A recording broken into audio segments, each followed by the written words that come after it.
दोस्तों अगर मैं आप लोगों से ये बात कहूँ कि आप डेली बाय डेली 50 रुपया बचा करके उससे 50 लाख रुपया सिर्फ और सिर्फ 10 साल में 50 लाख रुपया बना सकते हैं, तो शायद आप यकीन ना करें। लेकिन अगर आप लोग को लाइव प्रूफ कैलकुलेशन करके टोटल चीज़ अगर आपके आंखों के सामने ये प्रस्तुत कर दूं कि हाँ बिल्कुल ये संभव है कि 50 रुपया डेली आप बचा लेते हैं, तो उस 50 रुपया से आप 10 साल में 50 लाख रुपया एकत्रित कर सकते हैं।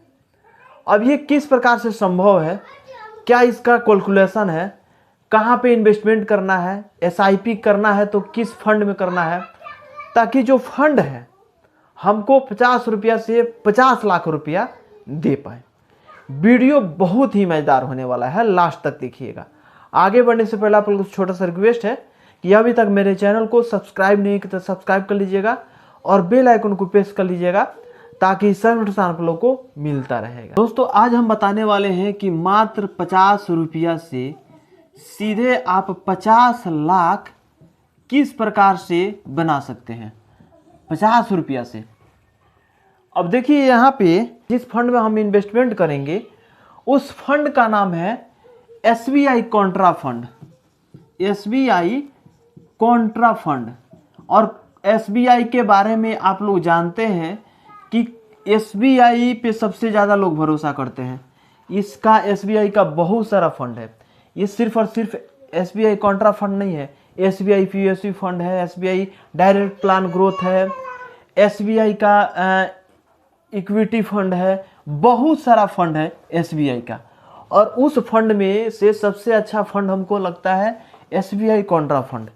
तो इसी फंड में बताने वाले हैं कि आप डेली बाय डेली 50 रुपया इस फंड में इन्वेस्टमेंट करके आप किस प्रकार से एक बड़ा फंड तैयार कर सकते हैं। दोस्तों अगर हमारे पास 1500 रुपया पर मंथ में हम इन्वेस्टमेंट कर रहे हैं, चूँकि एक दिन में अगर हम 50 रुपया बचा रहे हैं तो महीने का 1500 रुपया हुआ, और उस 1500 रुपया से हमको कितना बनाना है तो 50 लाख रुपया बनाना है।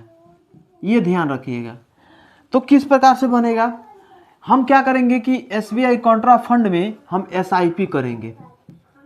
ठीक है, तो एसआईपी करेंगे तो मान लीजिए ये फंड पिछले 5 साल में कितना परसेंट दिया था, तो 30 पॉइंट कुछ परसेंट दिया था, 30.33% मान लीजिए ये इतना दिया था।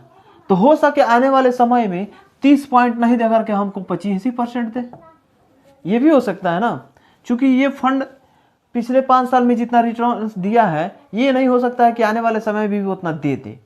चूँकि ये फंड में अगर जो म्यूचुअल फंड्स में हम पैसा इन्वेस्टमेंट करते हैं वो पैसा शेयर में लगाया जाता है, और शेयर का पैसा ये गारंटी नहीं होता है कि आ ही जाएगा, कि कितना आएगा ये गारंटी नहीं होता है।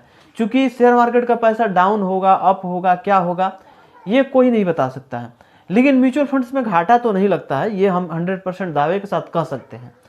दूसरी बात कि अगर हमको 25% मिल रहा है, तो अगर हम 10 ईयर्स हम इस पैसा को इन्वेस्टमेंट करेंगे तो हमारे पास टोटल पैसा जमा होगा 1,80,000 रुपया। अब ये मेरा पैसा होगा जो 1500 रुपया पर मंथ इन्वेस्टमेंट कर रहे हैं लगातार 10 साल तक, तो ये मेरे पास पैसा हो रहा है 1,80,000। कैलकुलेट करके देख लीजिए, 1500 रुपया महीना गुणे आप 10 साल में गुणा करके, तो ये आपको जमा हो रहा है कितना, 1,80,000। अब इस 1,80,000 रुपया में हमको इंटरेस्ट रेट 25% मिल जा रहा है। ठीक, तो 25% इंटरेस्ट रेट अगर हमको मिल रहा है तो ये हमारा इन्वेस्टमेंट अमाउंट हो गया 1,80,000।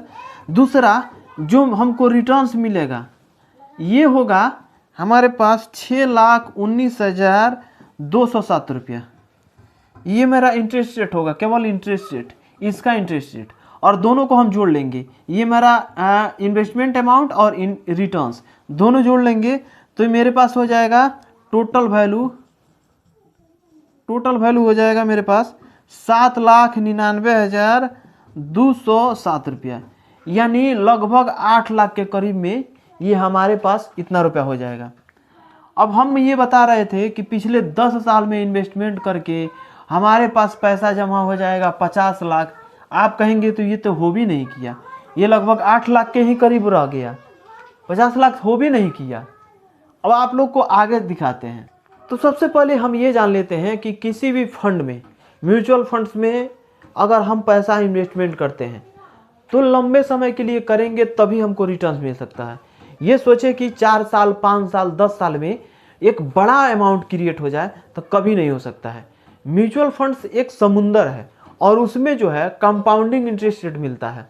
मान लीजिए कि जितना इंटरेस्ट रेट इस साल में हमको मिला तो उस इंटरेस्ट रेट प्लस में मेरा इन्वेस्टमेंट अमाउंट, इंटरेस्ट रेट और इन्वेस्टमेंट अमाउंट जितना होगा उस पे हमको फिर अगले साल इंटरेस्ट रेट जोड़ करके देगा, यानी कंपाउंडिंग इंटरेस्ट रेट हमको देते रहता है। तो ये फायदा होता है। तो जितने लंबे समय के लिए हम इन्वेस्टमेंट करेंगे उतना ज़्यादा हमको बेनिफिट्स होगा, उतना ज़्यादा रिटर्न्स मिलेगा। यहाँ पे ये मेरे पास 7,99,207 रुपया हो रहा है। अब इसको देखते हैं कि 50 लाख किस प्रकार से बनेगा। अब हमारे पास कितना रुपया आ गया, तो 7,99,207 रुपया। अब 10 साल इन्वेस्टमेंट करके हम रुक जाएंगे। 10 साल इन्वेस्टमेंट किए थे, अब 10 साल इन्वेस्टमेंट किए थे तो हम रुक जाएंगे। अब इन्वेस्टमेंट नहीं करना है हमको। जो डेली बाय डेली 50 रुपये हम बचाते थे उस पैसों को अब नहीं बचाना है, अब नहीं इन्वेस्टमेंट करना है, क्योंकि हम 10 साल इन्वेस्टमेंट कर चुके। अब क्या करना है, इस पैसा को उसी फंड में लमसम करा देना है। अब लमसम क्या होता है, किसी भी फंड को एक बार हम किसी फंड में इन्वेस्टमेंट करके छोड़ देते हैं तो उसे हम लमसम कहते हैं। एक बार में इन्वेस्टमेंट हो जाए, वन टाइम इन्वेस्टमेंट को हम लमसम कहते हैं, और बार बार जिस प्रकार से ईएमआई जमा करते हैं उस प्रकार से हम जमा करते हैं तो उसको एसआईपी कहते हैं। तो लमसम में इस पैसा को डाल करके हम छोड़ देंगे। अभी ये एसआईपी हमको नहीं करना है, यहाँ पे क्या करना है, लमसम करना है। अब इस पैसा को हम लमसम में डाल देंगे। लमसम में डालेंगे तो मेरे पास इंटरेस्ट रेट कितना मिल रहा था, 25%। ये 25% हो गया। दूसरा, कितने साल के लिए हम इस पैसा को इन्वेस्टमेंट करेंगे, तो इस पैसा को छोड़ देंगे। इस पैसा को कितने साल के लिए हम छोड़ेंगे, तो 9 साल के लिए।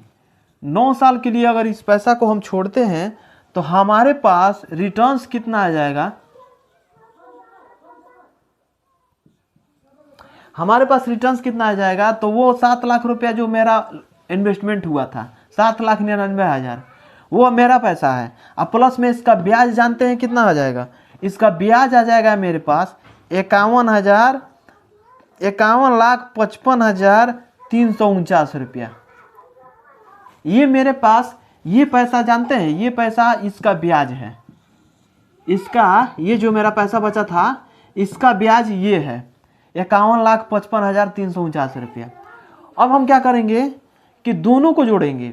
ये मेरा इन्वेस्टमेंट अमाउंट हो गया और इसका ये ब्याज हो गया, तो दोनों को जोड़ेंगे कि कितना मेरे पास पैसा हो रहा है। तो दोनों का इसको और इसको जोड़ देंगे तो हमारे पास हो जाएगा 59,54,556 रुपया। ये टोटल वैल्यू हो जाएगा मेरे पास। अब आप ये सोच रहे होंगे कि 59 लाख कितना दिन हमारे पास लगा।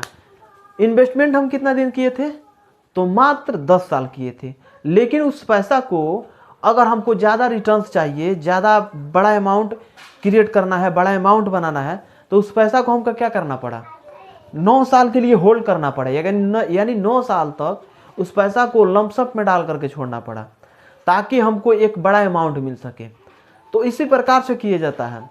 अगर जितने समय के लिए आपको हो सके, संभव हो, उतने साल के लिए आप एसआईपी कर लीजिए। बाकी जितना बड़ा अमाउंट हो रहा है उस अमाउंट को लमसम में डाल करके छोड़। सबको ये कर सकता है 19 साल इन्वेस्टमेंट करना हो तो। आने वाले समय में बच्चों का हायर एजुकेशन दिलाना हो, बच्चों को पढ़ाना हो, बच्चों के शादी कराना हो, तो ये पैसा आने वाले समय में काम दे सकता है। बाकी ये जानकारी आपको कैसा लगा कमेंट बॉक्स में जरूर कमेंट करिएगा, दोस्तों को पास शेयर कर दीजिएगा। मिलते हैं अगले वीडियो में। आज के लिए बस इतना ही। जय हिंद।